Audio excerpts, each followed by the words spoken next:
Hi everyone, मैं प्रिया और अपने चैनल पर आप सभी का स्वागत करती हूँ। तो आज मैंने प्रीवियस वीडियो में श्रीमद् भागवत कथा के 4 अध्याय कंप्लीट किए थे। चलिए, तो वही आज मैं 5वां अध्याय इस वीडियो के माध्यम से आपके साथ शेयर करूँगी। देखिए, तीसरे और चौथे अध्याय में अर्जुन ने भगवान श्री कृष्ण के मुख से कर्म की अनेक प्रकार से प्रशंसा सुनकर उसके अनुसार बरतने की प्रेरणा और आज्ञा पाकर साथ साथ में यह भी जाना कि कर्म योग के द्वारा भगवत स्वरूप का तत्व ज्ञान अपने आप ही हो जाता है। चौथे अध्याय के अंत में भगवान ने उन्हें कर्म योग प्राप्त करने की आज्ञा दी है, परंतु बीच बीच में ब्रह्म ग्राम परे यज्ञ नैवो पूजहितु तदिद्वे प्राणिपातेन आदि वचनों के द्वारा ज्ञान योग की प्रशंसा सुनी गई है। इससे अर्जुन इन दोनों में अपने लिए कौन सा साधन श्रेष्ठ है उसका निश्चय ना कर सका, इसलिए उसका निर्णय अब भगवान के श्रीमुख से इस उद्देश्य से अर्जुन क्या पूछते हैं। कहते हैं, अर्जुन बोलते हैं, हे कृष्ण, आप कर्मों के संन्यास की ओर फिर कर्म योग की प्रशंसा करते हैं, इसलिए इन दोनों साधनों में से जो मेरे लिए भली भांति निश्चित कल्याणकारक साधन हो उसको बताइए। तो भगवान बोले, कर्म संन्यास और कर्म योग ये दोनों ही परम कल्याण के करने वाले हैं, परंतु उन दोनों में से कर्म संन्यास से कर्मयोग साधन में सुगम होने से श्रेष्ठ है। हे अर्जुन, जो पुरुष किसी से द्वेष नहीं करता है और ना ही किसी की आकांक्षा करता है, वह कर्मयोगी सदा सन्यासी ही समझने योग्य है, क्योंकि राग द्वेषासी द्वंद्वों से रहित पुरुष सुखपूर्वक संसार बंधन से मुक्त हो जाता है।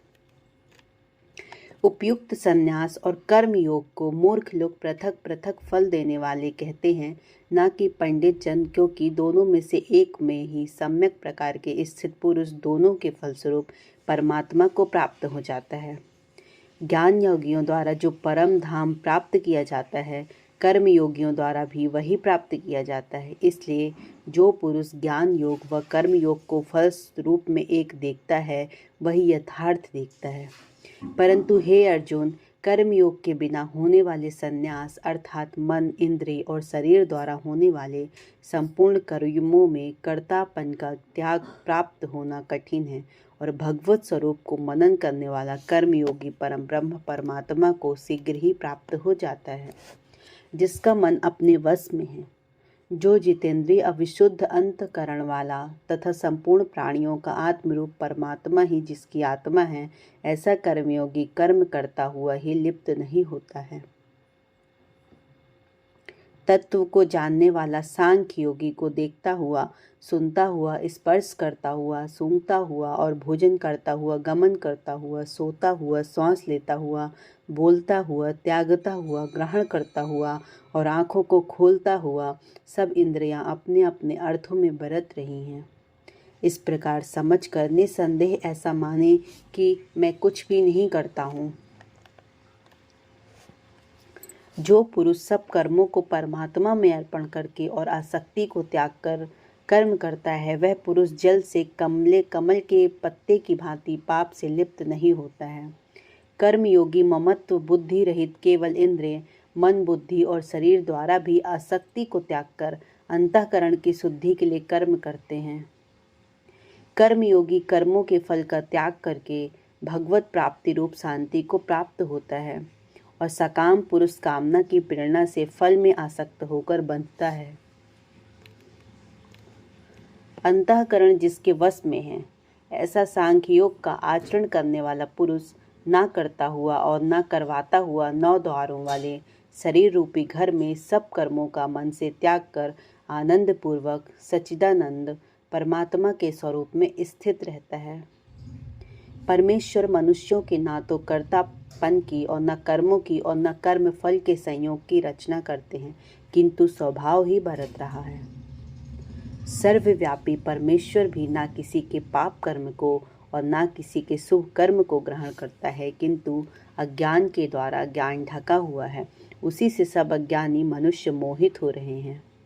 परंतु जिसका यह अज्ञान परमात्मा के तत्व ज्ञान द्वारा नष्ट कर दिया गया हो, उसका वह ज्ञान सूर्य के सदृश उस सच्चिदानंद घर परमात्मा को प्रकाशित कर देता है।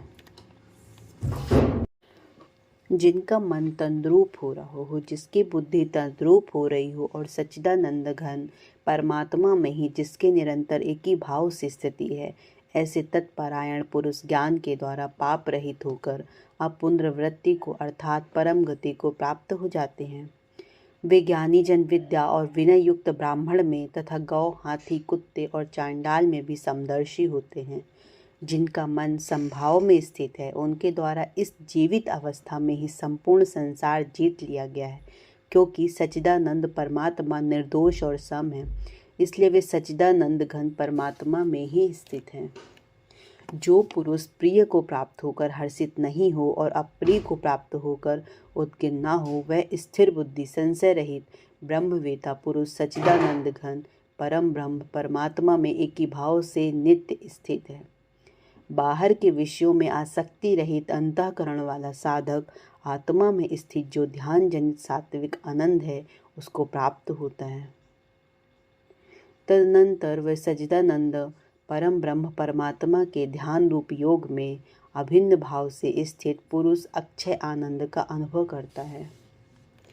जो ये इंद्रिय तथा विषयों के संयोग से उत्पन्न होने वाले सब भोग हैं, यद्यपि विषयी पुष्पों को सुखरूप भासते हैं, तो भी दुख के ही हेतु हैं और आदि अंत वाले अर्थात अनित्य हैं। इसलिए हे अर्जुन, बुद्धिमान विवेकी पुरुष उसमें नहीं रमता है। जो साधक इस मनुष्य शरीर में शरीर का नाश होने से पहले ही काम क्रोध से उत्पन्न होने वाले वेग को सहन करने से समर्थ हो जाता है, वही पुरुष योगी है और वही सुखी है। जो पुरुष अंतरात्मा में भी सुख वाला है और आत्मा में रमण करने वाला हो तथा जो आत्मा में ही ज्ञान वाला हो, वह सच्चिदानंद परम ब्रह्म परमात्मा के साथ एक ही भाव को प्राप्त सांख्य योगी शांत ब्रह्मा को प्राप्त होता है। जिनके सब पाप नष्ट हो गए हों, जिनके सब संशय ज्ञान के द्वारा निवृत्त हो गए हों, जो संपूर्ण प्राणियों के हित में रत है और जिनका जीता हुआ मन निश्चल भाव से परमात्मा में स्थित है, वे ब्रह्मवेता पुरुष शांत ब्रह्मा को प्राप्त हो जाते हैं। बाहर के विषय भोगों को न चिंतन करता हुआ बाहर ही निकालकर और नेत्रों की दृष्टि को भ्रकुटी के रूप में बीच में स्थित करके तथा नासिका में विचरण करने वाले प्राण और अपान वायु को शम करके जिसकी इंद्रियां, मन और बुद्धि जीती हुई हैं, ऐसा जो मोक्ष परायण मुनि इच्छा, भय और क्रोध से रहित हो गया हो, वो सदा मुक्त ही है। मेरा भक्त मुझको सब यज्ञ और तपों को भोगने वाला और संपूर्ण लोकों के ईश्वरों का भी ईश्वर तथा संपूर्ण भूत प्राणियों का सुहृदय अर्थात स्वार्थ रहित दयालु और प्रेमी ऐसे तत्व से जानकर शांति को प्राप्त हो जाता है। इस प्रकार उपनिषद, ब्रह्म विद्या तथा योग शास्त्र रूप श्रीमद् भागवत गीता के श्री कृष्ण अर्जुन संवाद में कर्म संन्यास योग नामक 5वां अध्याय मैंने इस वीडियो के माध्यम से संपूर्ण किया। आई होप आपको श्रीमद् भागवत कथा का 5वां अध्याय अवश्य ही पसंद आया होगा। चलिए, तो आप ज़्यादा से ज़्यादा लोगों तक शेयर करें और मेरे चैनल को सब्सक्राइब भी करें। Thank you.